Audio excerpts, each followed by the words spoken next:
Hey, my name's Chandler Hadley. This is Positive News. And this week in news, we got our first story about Robert W. Coleman Elementary School in Baltimore, where they have replaced detention in favor of mediation, where they have a mindful moment room that when a child acts up, they send them to that room instead of like to the principal's office or out into the hallway just to sit and stew in their anger. Instead, they're sent to a room with comfy pillows and peaceful colors where they are taught how to breathe and meditate and calm down, and then they have someone who actually sits there and talks through what happened. That way the student can actually learn and grow and know how to deal with their issues and deal with their feelings and emotions, and they're changing the whole family. So these students are learning these tasks at school and then bringing it to their parents. It's become such a huge thing that there are students who are co-teaching some classes, and also a local high school nearby is also using mindfulness programs. These programs have led to the Robert W. Coleman Elementary School having 0 suspensions in all of last year since they implemented the program, and so far this year, none. That the students are growing and being better people because of this program.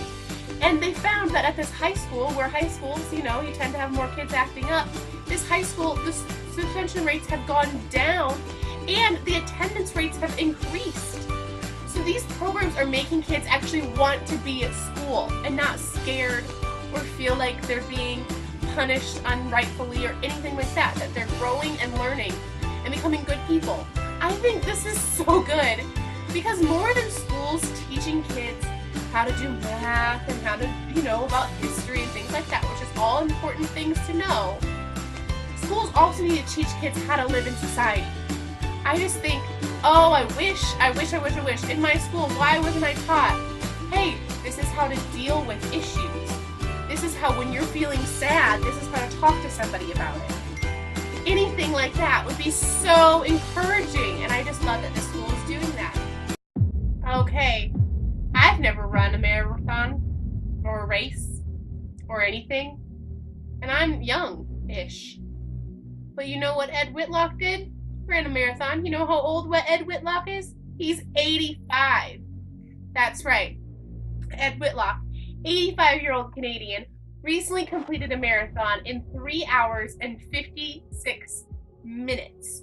And this time broke a world record, I'm guessing, for that speed at that age. He has the nickname of the Master and certainly lives up to it, because this is his 36th world record.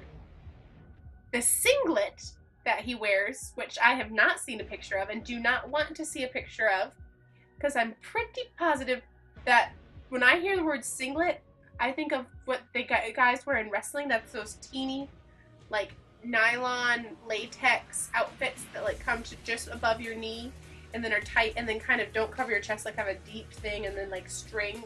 Isn't that what a singlet is? Well, anyway, he wears a singlet to run the race that is 30 years old. It's older than me.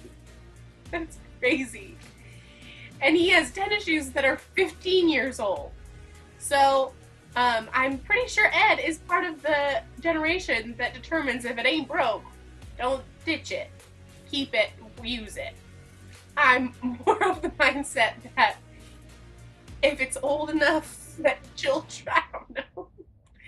But good job, Ed. Good job, Ed. Cuban cowboys.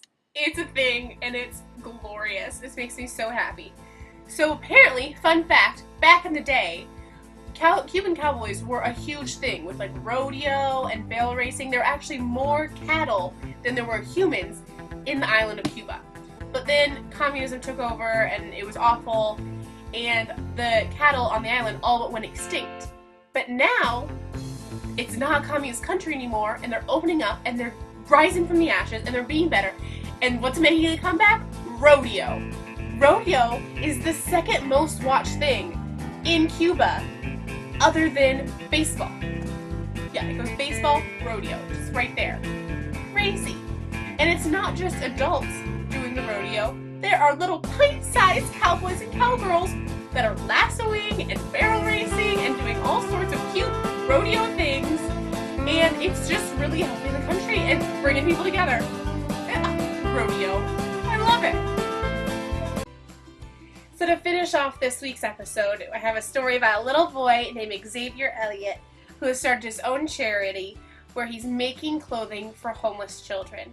Now, Xavier is very connected to the homeless community because he and his family were themselves homeless and displaced due to his retired disabled veteran father who had PTSD or post-traumatic stress disorder.